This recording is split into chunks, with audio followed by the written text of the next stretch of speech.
interest in catfishing. All right, guys. Good morning, everybody. Good morning. Next up, we'll have Spencer Bauer, River Certified. Absolutely. He's doing his last-minute interviews, and then we'll get up in just a second.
All right, Spencer, the floor is yours, sir.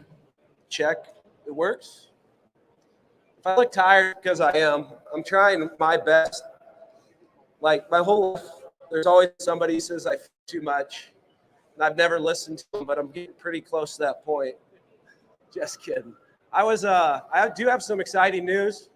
I was on the Missouri River yesterday, and I caught my biggest Missouri River blue cat. Not my biggest blue cat ever, but my biggest one ever caught on Missouri. And it wasn't a huge fish, but it was exciting for me. I like to learn, and it was a step towards learning a little bit more and picking apart a new body of water, and that was pretty neat. But Eric, the guy who was nice enough to let me tag along in his boat and teach me a few things, show me a few things, he goes, I'm holding this fish, and he goes, we can scale that thing if you want to make sure it really is your biggest Missouri River blue cat. And then a buddy of ours, Ryan, without missing a beat, says, Eric, you know dang well catfish don't have scales. Now, whether you actually thought that joke was funny or not, you know, I think Ryan's crappy jokes are hilarious. And that's what fishing's all about. Sorry, though. Guys. You might have thought that joke was funny. Get a better you might not. You might think bank fishing is fun. You might prefer to fish out of a boat. You might prefer kayak fishing. What is fun is different for everybody. And kayak fishing is just a different avenue to have a good time on the water. And that's what this whole presentation is about. A new way, or maybe already kayak fishing, you kind of know some stuff and we'll maybe hit some points that you've never considered, but it's just about having a good time when you're out there. So my name is Spencer Bauer. Currently, I'm a fishing guide. I do YouTube. I make podcasts. And all my stuff's river certified. If you haven't checked it out, it'd be cool if you went and checked it out. And you can Google river certified, whatever. And if you have checked it out, I really appreciate it. For real. It means a lot. And it's so cool. Like to see some of you out there wearing river certified shirts, like it's makes my day, makes my year. It's awesome. So thank you. But why catfish from a kayak? The number one, already touched on it. It's fun. It's something different. It's something new. And it's really coming on strong. And a lot of people are adopting that type of fishing because it's a good time. The other side, like things that make it a good time, considerations you might not have, adventure. Like you get to go see things you would not have otherwise. Like kayaks go places that boats don't. Kayaks will take you places you can't go on foot. Land access is a big deal. We'll talk about that more in things that I've done to be able to get to places. But pretty much across the Midwest, like there's some weird water access laws out west, and there's probably some stuff that I'm not aware of around here. But generally speaking, the water's public. So if you're floating on top of that water, you're not touching any bank, you're not touching any bottom. You can go places legally and catch fish that other people don't have a chance to fish for, and that leads to the effectiveness of it. Like my favorite fish is a dumb fish, because dumb fish are the easiest ones to catch, and the dumbest ones are the ones that people don't normally get to catch. And that kayak lets you get to those fish. And depending on how much time you want to spend on the water, you can go a long, long, long ways. It's a unique challenge. It's different. It's not that it's you can't overcome them, but there's like new problems to solve. And if you're not used to, if you've never kayak fished before, maybe you have, like you're constantly refining. You get the chance to constantly refine and figure out new ways to overcome those different challenges. Like boat control in a boat is a lot different than boat control in a kayak. Boat control on a lake is a lot different than boat control on a river. You add that kayak into the mix, and it's substantially different, and you get to overcome that. And then once you do hook a fish, fighting a fish from a seated position in a kayak, whole new ball game. And it's not that it's any less effective, it's just different. And then you get the opportunity to figure out the best way of going about that. Catfish from a kayak, you're on the water. When you're in a boat on the water. When you're in a kayak, it just feels like you're on the water. It's a totally different perspective. You get to soak in things totally different. You're quiet. You get to sneak up on things. Like, I don't know how many times there's a turkey walking along the bank going the other direction, doesn't even know you're there. You come up beside it, and you can, sometimes I mess with them. I'll like go boo, spook him. Did that with a muskrat one time, and he rolled all the way down the bank into the water. But it's just totally different and something unique. And then if you're cheap like I am, this low-cost investment to access those places you would not have been able to otherwise, whether you were on the bank or were in a boat. Don't do everything well. The big one is they don't go fast. That can be an advantage. That can be a disadvantage depending on how you're going about doing things. But it's something to keep in mind when you're planning your trips and what you're getting your kayak for. If you have this idea of putting a kayak on this big body of water and be able to hopscotch 10 miles apart, yeah, you can do it. It's just going to take a heck of a lot longer than a boat will. The other thing to keep in mind is they don't do well anchoring in current. There's a safety issue and there's a presentation issue. The safety one, I'll tell you a story.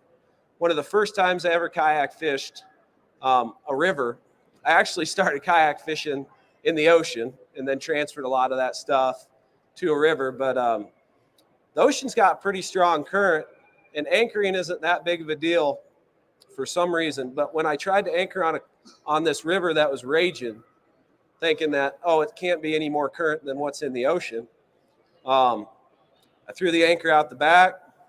And as soon as I locked it down and it came tight, the back end of my kayak dipped down about that far under the water, and I'm swaying all over the place. I'm thinking I'm going to tip because suddenly your kayak's like that. And fortunately, I was able to untie it quick enough where there wasn't anything major that happened, but it scared the crap out of me.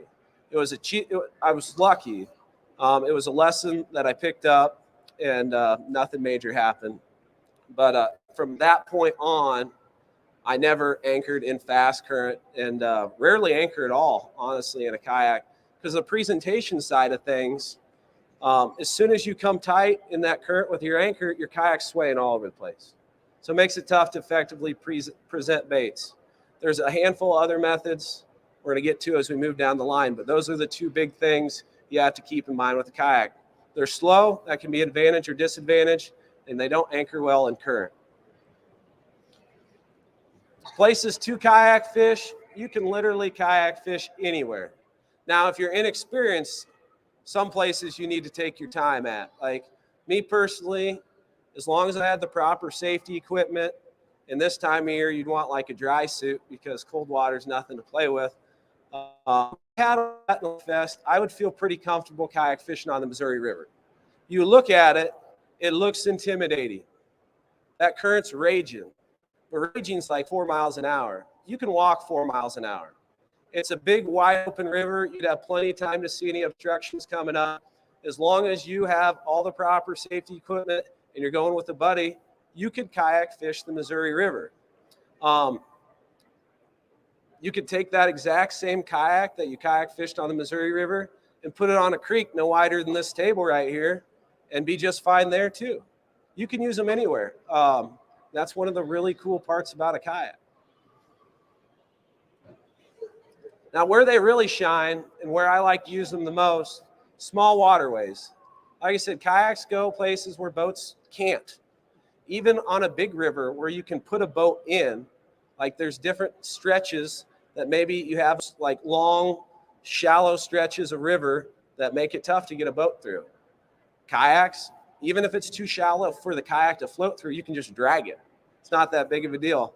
Other places, places with no boat ramps, like dinky small creeks, it never ceases to amaze me how big of a fish you can catch in this little tiny body of water. And I find that absolutely fascinating.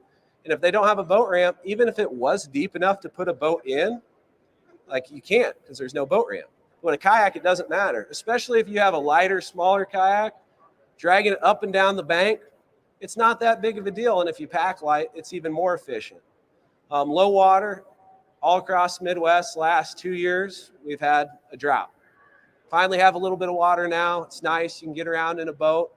But for the last 2 years with this low water, kayak's been kind of my go-to.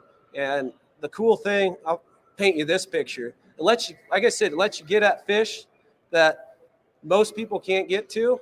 And there's a variety of reasons, whether it's a creek, but with our low water, there's a stretch of river that it's one of my favorite stretches of river.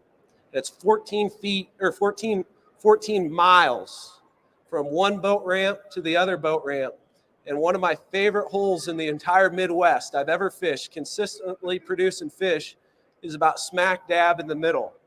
Now, I'm fortunate that I've recently acquired a jet boat and it'll run through pretty shallow water. But to run through shallow water for 7 miles, the odds of something happening increases substantially. And I don't want to be stranded in an 1,800-pound boat beached 6 miles from the boat ramp by myself.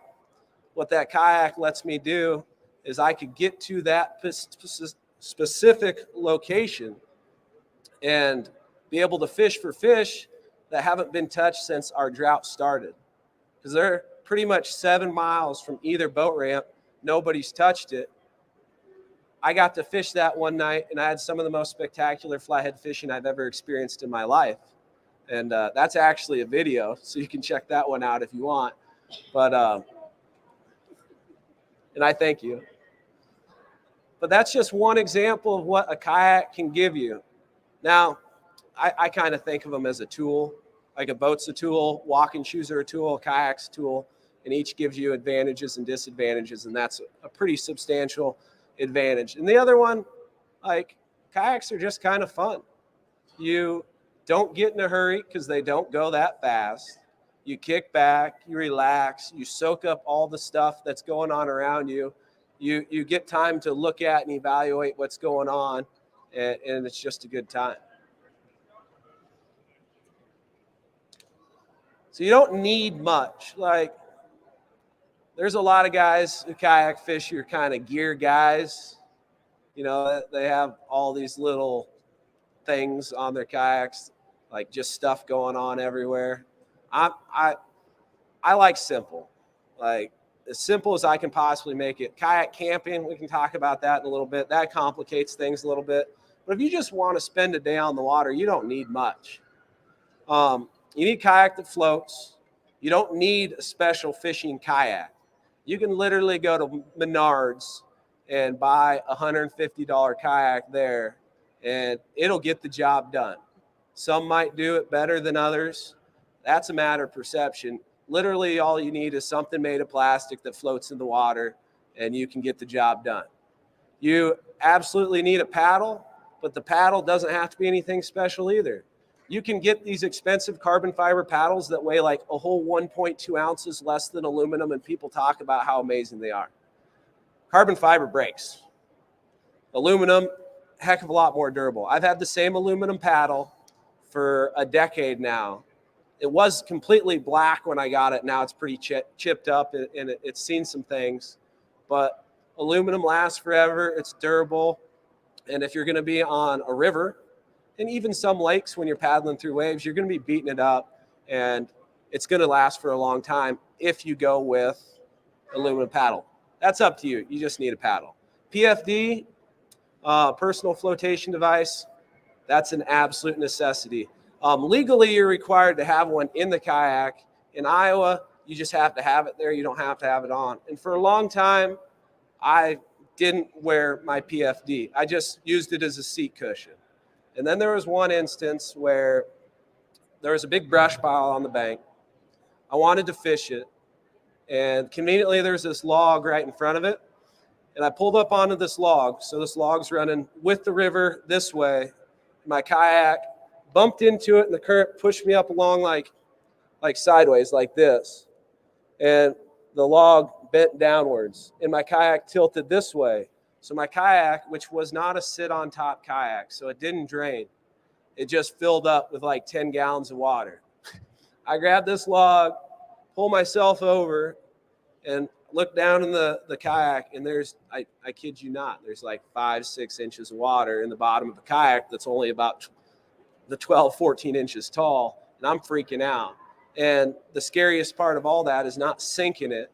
The scariest part of all that is sinking it, separating from my kayak without a life jacket, and being pinned up against that log jam. That's scary.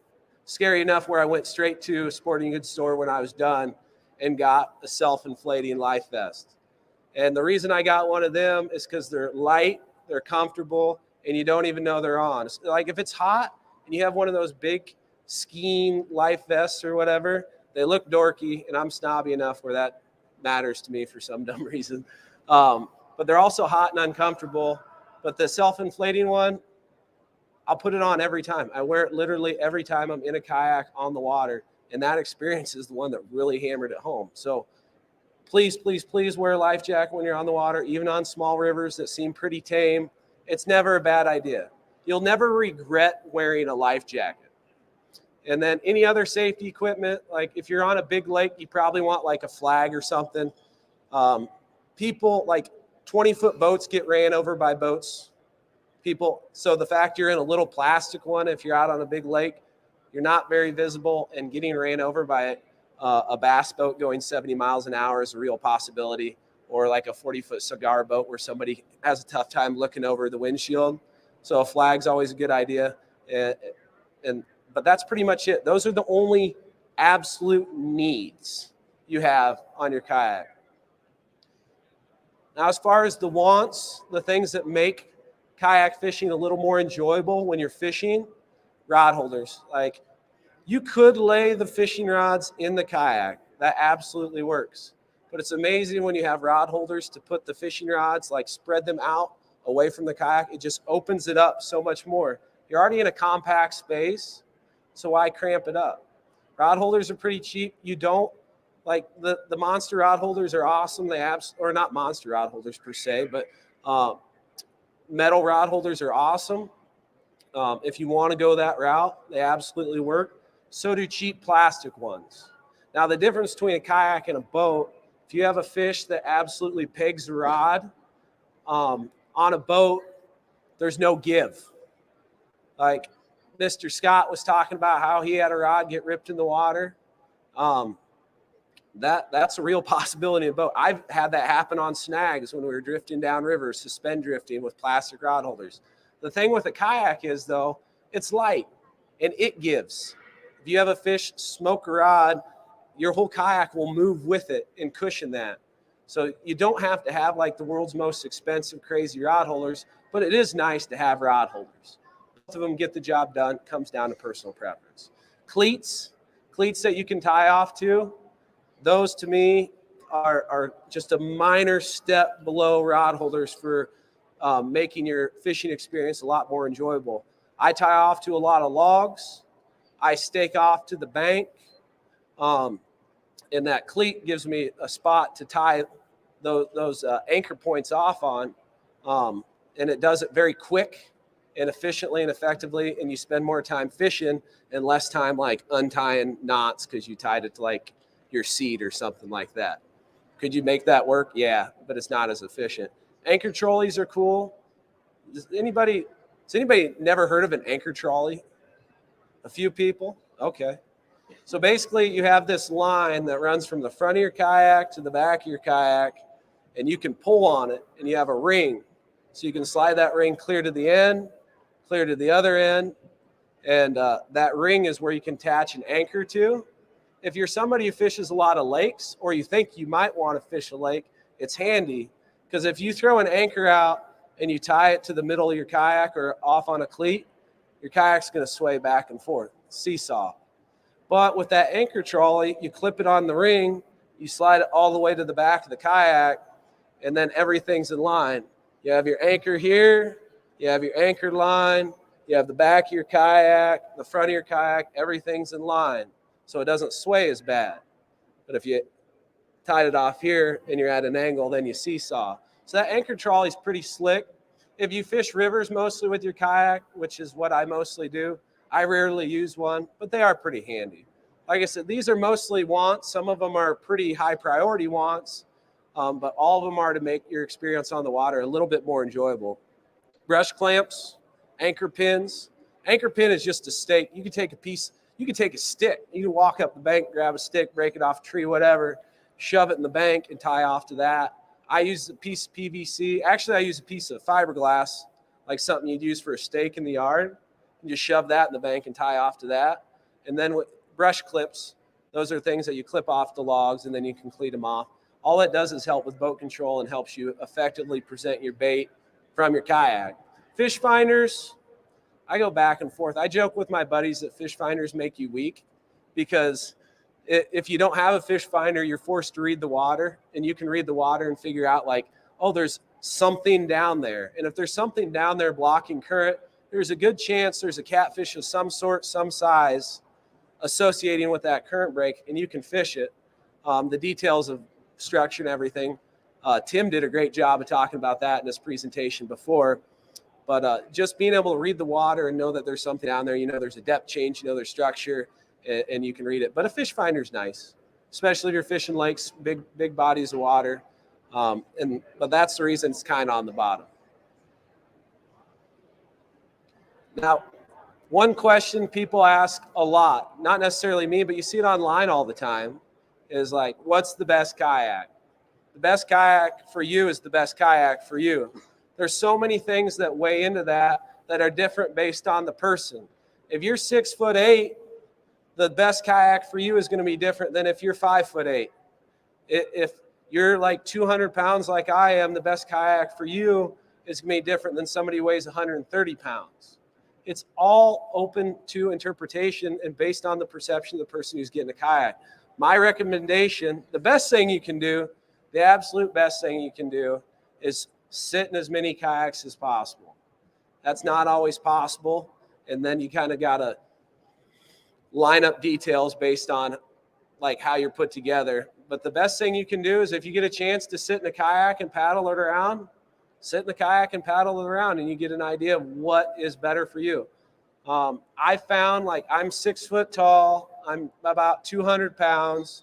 I like a 10 to 12 foot kayak. I like a kayak that's somewhere between 32 and 36 inches wide. And that's a good balance of paddle ability and stability. But then it goes beyond that. Like, what's the bottom look like? Is it a pontoon style? Is it a flat style? Is it a rounded style bottom? All of those things play a part. Do your research a little bit on that stuff. But the biggest thing is like every kayak responds differently based on how you're put together. Speed's important. If you're fishing big bodies of water, kayaks don't go fast, but some go faster than others. If your kayak can paddle comfortably at 5 miles, if you can paddle your kayak at 5 miles an hour versus 3, that doesn't sound that significant. But if you're paddling for a half hour, that's a difference of a mile. You can go a mile fast or further in the same amount of time going 5 mile an hour versus 3. Stability. See, I think that's one thing that people get lost in. If you're new to kayaking, stability of your kayak seems like a big deal. But as you get used to it, you realize that even those narrow, skinnier kayaks are more stable than you would think initially. You just got to get used to it. So I would actually say, instead of getting a giant, really wide kayak that's hard to move around, a pain to load on a vehicle, tough to drag up and down the bank, get a more paddle-friendly kayak and get used to it a little bit, and you'll be happier that you went that route just because it's more enjoyable once you're in it. But once again, that all kind of boils down to how you're put together, how you're built. Oh, and comfort. Probably the most overlooked thing in kayaks is a seat. Like, if you're sitting in a kayak and your butt is sitting on plastic, like your lower back starts to tighten up, your butt falls asleep, you've been out there for 2 hours and you're like, I need to pull out to the bank and stretch and whatever. We have a nice elevated seat. Even if it's just like 2 to 4 inches, it makes all the difference in the world. So length, width, and I highly recommend getting a kayak with an elevated seat. It makes a big, big, big difference. As far as tackle, I don't know. I kind of veer off of this a little bit. I like to put a lot of drag on fish, so I use pretty heavy tackle on a kayak. But if you're just starting, and even if you're not just starting, things to keep in mind, I would recommend going with the lightest line weight you can go with to catch the fish you want to catch. That might be 15-pound line. That might be 80-pound line, depending on what you're doing. But the lighter you can go with, you're going to get snagged. We're catfishing. You know, you're throwing stuff on the bottom. There's a lot of snags on the bottom. You're floating stuff through rivers, creeks, whatever, rocks, logs. You're going to get snagged. With lighter line, all those snags are not nearly as big of a deal.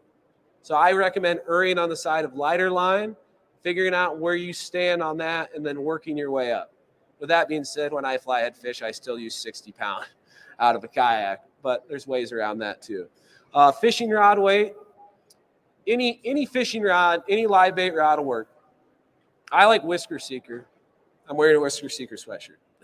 I'm a big fan of Whisker Seeker, especially kayak fishing, because when you are fishing with a big, beefy fiberglass rod while you're sitting down, it can feel very cumbersome.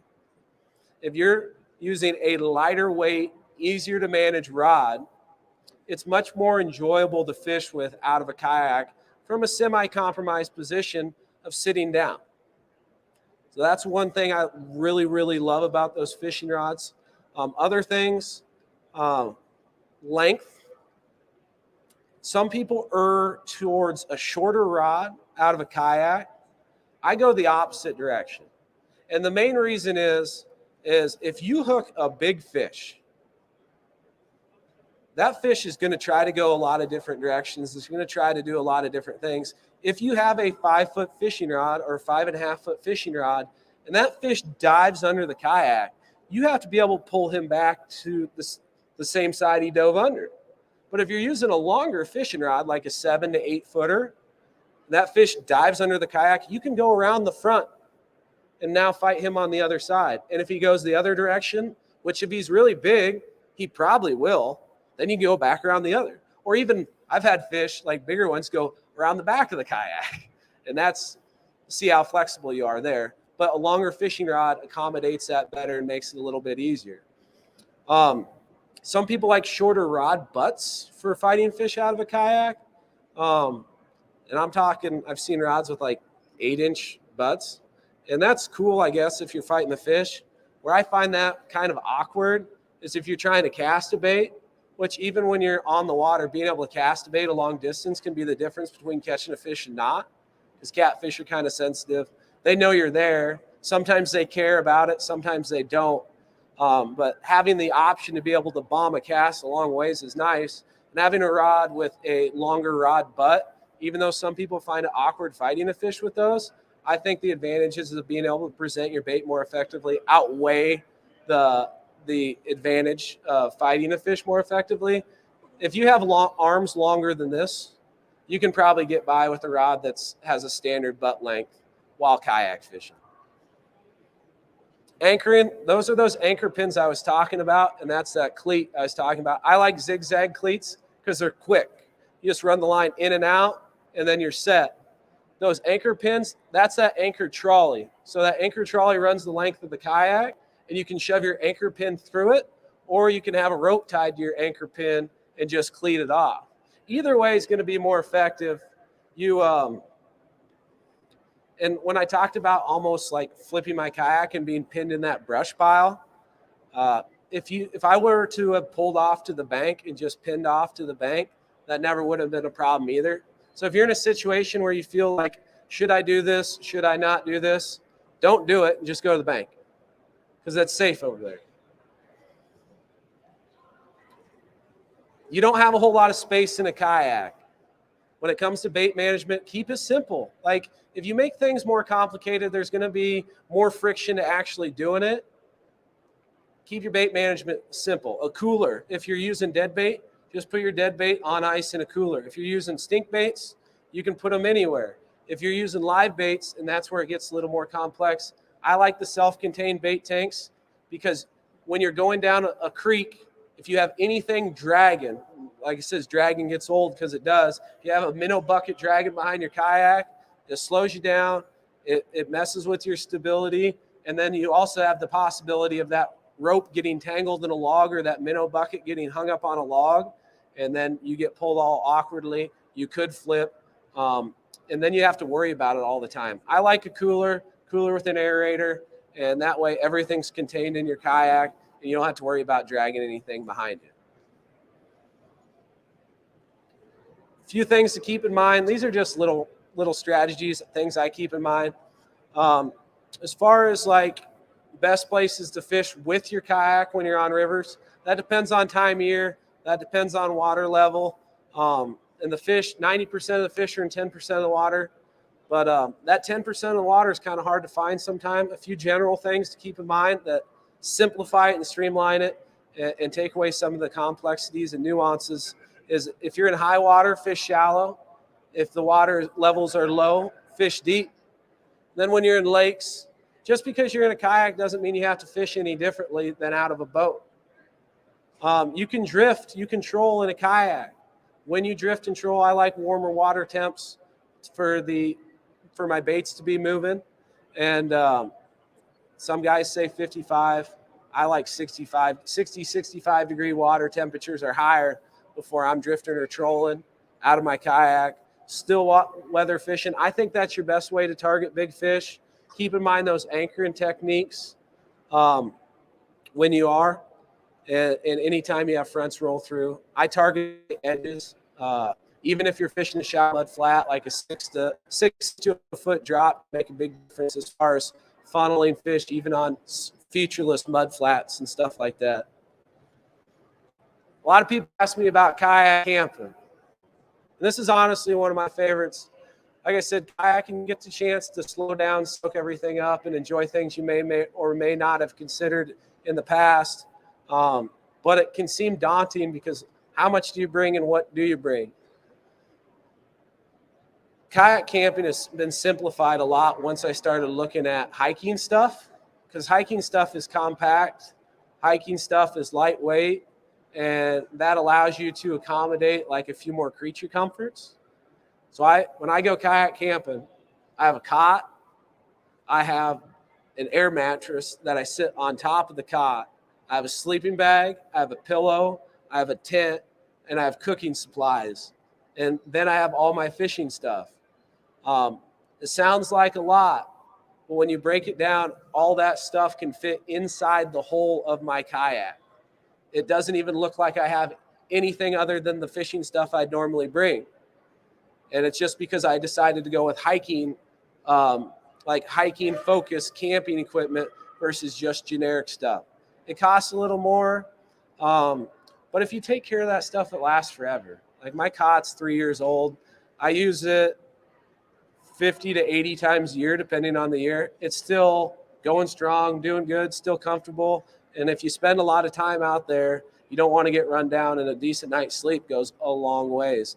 Now, because that hiking stuff is compact and small, you can store it in the hull of the kayak, which is one of the tricks to like feeling comfortable and safe with a pile of stuff in your kayak. If you just pile it up on top, what you're doing is you're raising the center of gravity of your kayak, and you're making it much, much more unstable.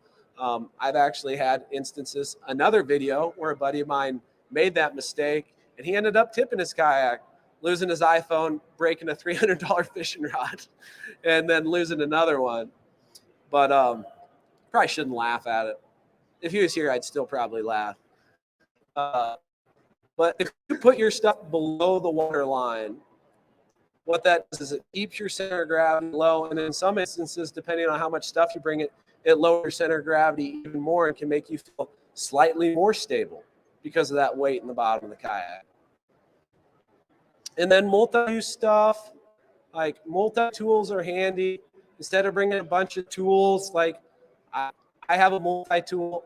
You probably never see videos, but I keep it around in case to have real repairs or like some piece of camping equipment breaks.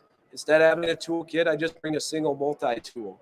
You know, like the more things you have that can be multi-use, like the less stuff you have to bring overall. Having a knife that also has a saw feature on it. It's nice to have a knife. It's nice to have a saw. But if you have one that's both, then you combine those and you minimize equipment. Like if you can cut 5 ounces 20 times, that adds up a lot. And those are things to keep in mind. And the last thing to keep in mind, and this is something, I don't know why people don't talk about this, but when you're in a kayak, no matter how stable or unstable it is, as long as you keep your head in the middle of the boat, you're going to be pretty A-okay. Your body goes in a kayak wherever your head goes. If you lean over the side, past that point, you're going completely over. But you can reach and do whatever and grab fish and all that other stuff. As long as you keep your head in the middle of the boat, you'll be. So that kind of wraps it all up, at least as far as the kayaking stuff goes. That's kind of a crash course diving into the basics, the generic stuff. But does anybody have any questions about kayaking, kayak camping, or just fishing in general? If you're online and you have any questions, let me know and I'll ask him. Yes, sir. You keep your head in the middle. No, I'm joking, but I'm not. Like he asked. That's an example of if you keep your head in the center, you reach over and grab that fish. Screen. You can pull it into the boat, and as long as you don't lean too far the other direction, Keep your head in the middle. It's amazing what you can pull into a boat. And that fish is heavy. You don't have to lift that thing completely out of the water. You can just slide it over the side and put it right in the middle of your kayak. And it seems like a big deal when you're looking at that. But when you're in the moment, as long as you do that one thing, it's really not that big of a deal. That fish was about 70, 75 pounds. You're only lifting about 30 or 40 pounds when you slide it across the gunnels of the boat. No big deal. What's that? Am I on the water? I have to go back and look over my log, but I'm on the water every bit of 200 days a year.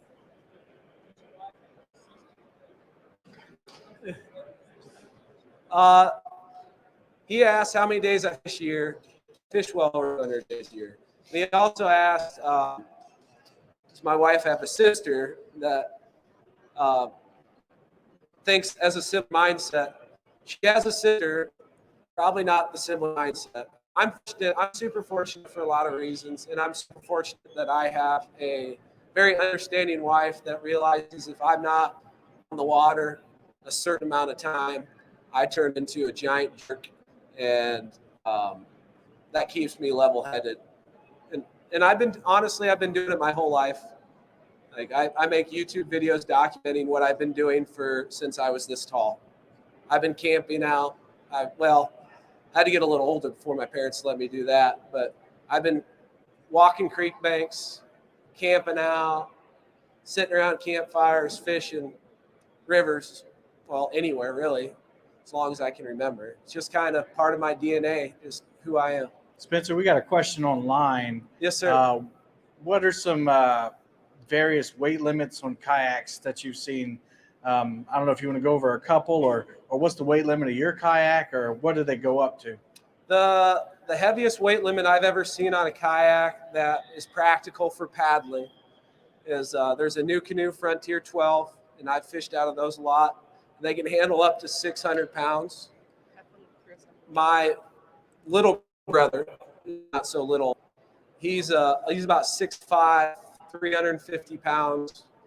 And I put him in one of those, and he floated in it all day.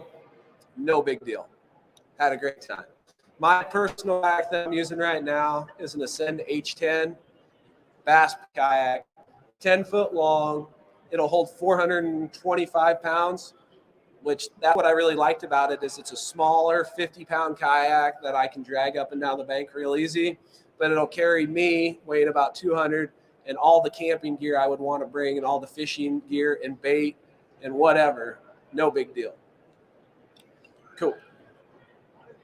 And I guess the follow-up to that was, how close to capacity do you get your kayak, and safely? How close can you get safely to the capacity? I mean, I've honestly went over capacity, but when you're in a small waterway, I guess, I don't know. I would say follow the capacity limits.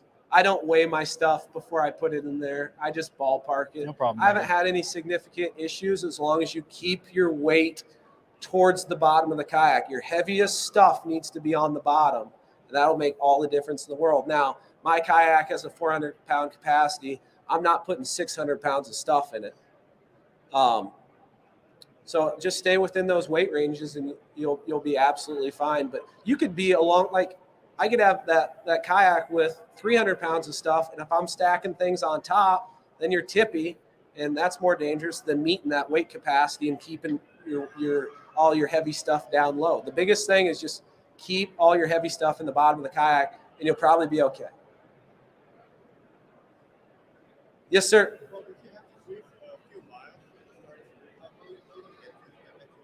How are you going to get back? All right, that's a really good question. That's a fun one, and that's one I battle. He asked, if you float 2, 3, 4, whatever miles downriver from where you started, how do you get back? Most of the time what I do is every once in a while I'll just get tough and paddle the 3 or 4 miles back. That is an option, and that is also a good workout, and good workouts are okay. The other one is you bum a ride from somebody, like, hey, honey, will you, drop me off at the boat ramp? And that way I can float down to my truck. So that's an option too. Another one, which I do the most, is you go fishing with a buddy. So you have 2 kayaks, 2 vehicles, and you put all the stuff in one vehicle. So you drop off the pickup one down here. You carry you guys and all of your stuff upriver. You put it all in, float down to your takeout vehicle, and then you load it all in that one and drive back up. That's the one I do the vast majority of the time. But if I'm by myself, I might have just paddle up 4 miles. I will say this, though. It is much better to paddle upstream first when you're excited about the fishing trip, and you're rearing to go. And then once you're done, whether it's that evening or you camped out the next morning or whatever, it's actually kind of a nice float back down to your vehicle, especially when you think about all the stuff that happened on the fishing trip. It's kind of a nice decompressed time, kind of like a drive home from work, I guess.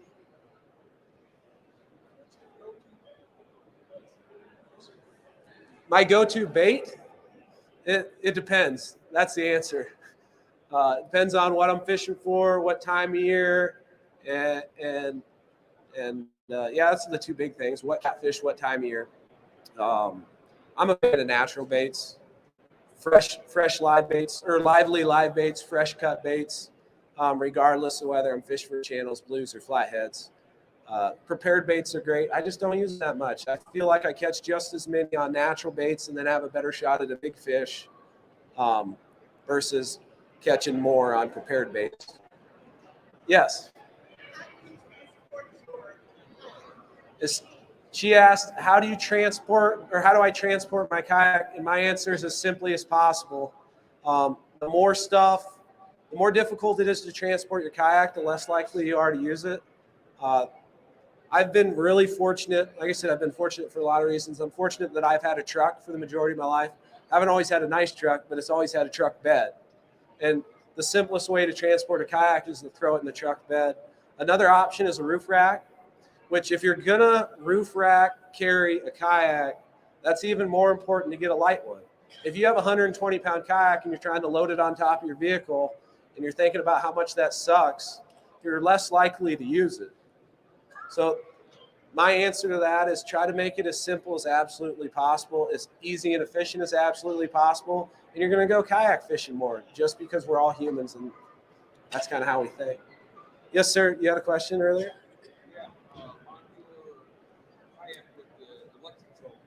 Yep. All right. He asked if with my kayak with an electric motor, do I use that to get upriver? I thought that sounded like a great idea. And in theory, it sounds awesome. The problem is when you start adding weight, especially bringing the weight up in the kayak. I had a lithium-powered, like 3-horsepower motor, sounded awesome. The head unit of the motor raised my point of gravity up. And then the fact that I'm going like 6 or 7 miles an hour in a little plastic boat through this dinky creek full of logs and rocks led to a semi-unsafe, unstable feeling when I'm doing that.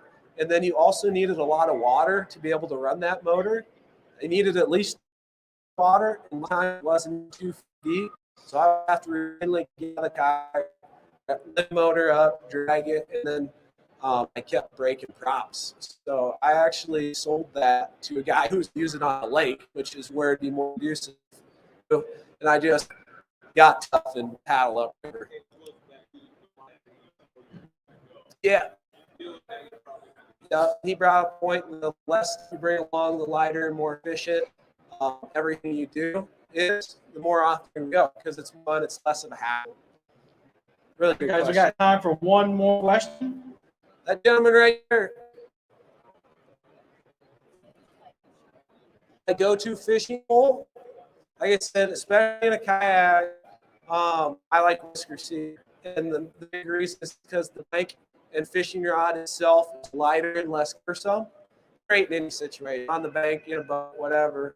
They seem, in my mind, and when I started using them, was when I was mostly kayak fishing, and then that continued on right now. And then they have that ice rod, which is fun to play around with too. Snoopy, yeah, he packed real good. All right, let's give Spencer a round of applause. Thank you for coming out.